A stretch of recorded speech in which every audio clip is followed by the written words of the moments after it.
미국에서 유명한 뮤추얼 펀드 매니저를 떠올린다면 첫 번째로 생각나는 인물은 아마 피터 린치가 될 것인데요. 그가 피델리티 자산운용의 마젤란 펀드를 23년간 운용하면서 연평균 29.2%의 수익률을 거뒀으니 이는 의심할 여지가 없는 당연한 현상입니다. 하지만 피터 린치만큼 유명하고 그 못지않게 오랜 기간 압도적인 수익률을 달성한 또 한 명의 뮤추얼 펀드 매니저가 존재합니다. 그는 전문가들조차도 자금을 맡기고 싶은 인물로도 유명한 존 네프입니다. 존 네프를 유명하게 만든 것은 그의 탁월한 운용 성과인데요. 존 네프는 1964년부터 1995년까지 뱅가드 그룹의 대표 펀드인 윈저 펀드를 운용했습니다. 존 네프는 윈저 펀드를 운용한 31년간 연평균 보수를 제외한 13.7%의 수익률을 달성했는데요. 이는 같은 기간 S&P 500의 수익률인 10.6%를 넘어서는 수치였습니다. 2007년 한 경제전문지에 따르면 네프가 31년 동안 운용한 윈저 펀드의 성과는 역대 미국 뮤추얼 펀드 중 상위 5% 내에 들었습니다. 현역 시절에는 투자 전문가들이 뽑은 자산을 맡기고 싶은 펀드 매니저 1위에 올랐을 정도로 그는 전문가들에게도 존경받는 진정한 전문가였습니다. 특히 저퍼주 같은 비인기 주식에 주로 투자하면서 꾸준한 수익을 달성했는데요. 사람들은 그를 역발상 투자자 혹은 가치 투자자라고 불렀지만 네프 본인은 저퍼주 투자자라고 불리는 것을 더 좋아했습니다. PER은 기업의 주가를 벌어들이는 순이익으로 나눈 수치로 일반적으로 퍼가 높다라는 것은 이익 증가에 대한 기대감이 높거나 기대감이 높은 만큼 주가가 고평가되어 있다는 뜻으로 해석이 되죠. 반면 저 PER, 저퍼주는 이익 증가가 제한적이거나 역성장을 하는 등 기대감이 낮거나 꾸준한 이익을 내고는 있지만 따분한 사업을 한다거나 시장의 오해로 소외되어 있기 때문에 저퍼주에 머물러 있는 두 가지 케이스가 있습니다. 네프는 저퍼주 중에서도 펀더멘털은 튼튼하지만 소외되어 있는 주식에 집중적으로 투자해 안정적인 성과를 달성했습니다. 그렇다면 존 네프라는 사람은 어떤 사람이었을까요? 대공황이 한창이던 1931년 미국 오하이오주의 작은 도시에서 태어난 존 네프. 그는 피터 린치, 조지 소로스 등의 그루와 비슷하게 어려웠던 유년 시절을 보냈습니다.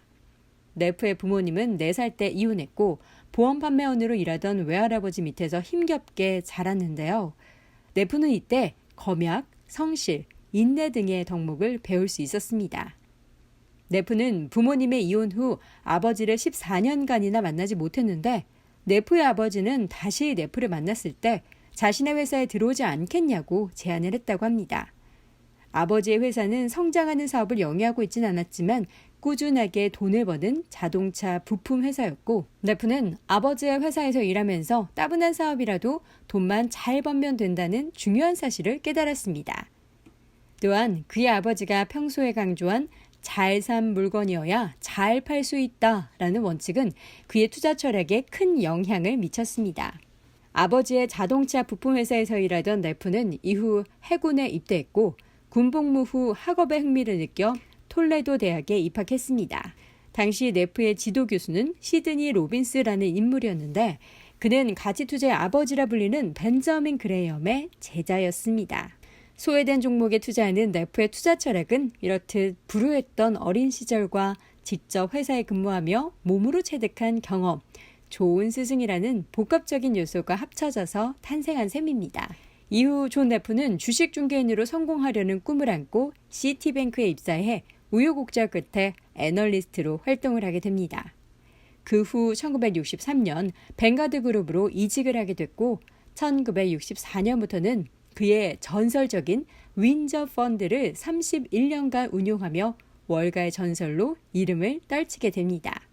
그렇다면 존 네프가 추구한 저퍼주 투자의 방법은 무엇일까요?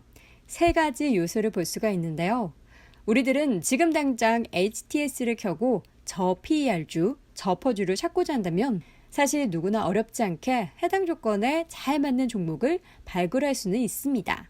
하지만 누구나 이렇게 쉽게 저퍼주를 발굴할 수 있다면 그 전략으로 인한 초과 수익을 달성하기 힘든 것은 사실이죠. 존 네프의 저퍼주 투자법은 단순히 PER 수치가 낮은 기업에 투자하는 것이 아니었습니다.